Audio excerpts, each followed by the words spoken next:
Hey there guys, this is John Simon from Huckmaker Violins. Luthier here in the shop along with Derek Schmidt, and what I'm doing today is I'm going to talk briefly about fitting the feet on the bridge. It could be a violin bridge, obviously this is a cello bridge. Different measurements but pretty much the same basic technique.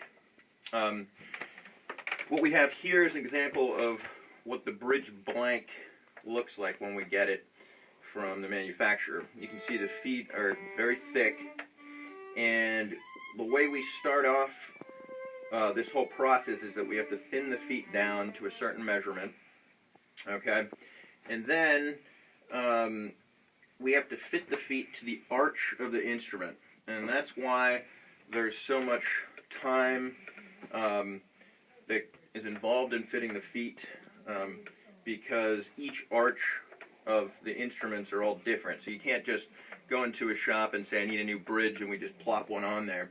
There's a lot of hand carving that's involved. So once you thin the feet out with the plane to the measurements that it's supposed to be thinned to, we find out exactly where the bridge needs to sit on the instrument. And there's a lot of detail that goes involved in that. Once we find that, what we do is we want to sit the bridge on. Usually what I do is I put a little sticker on here to show exactly where it's going to sit, and then we have to put a spreader in for cellos in the middle of the feet. Spread the feet out just a little bit, because when the strings are on, there's so much pressure that it will spread the feet out.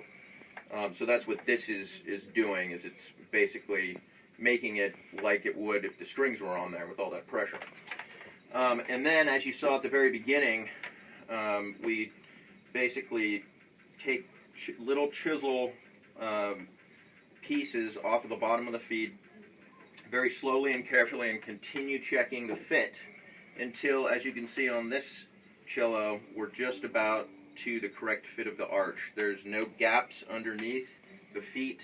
It's very important that the angle is right. It's basically going to be about a 90-degree angle on the back, and that there are no gaps under the feet, because the sound transmission is going from the strings through the bridge down through the sound post and the bass bar.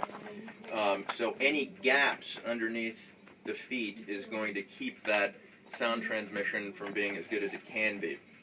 So those are the basics, and I just want to let you guys know so you understand how much time and energy and skill actually goes into it. That's why bridges and whatnot are pretty expensive, and that's why you come to Huckmaker Violins to get it done. So we'll see you next time.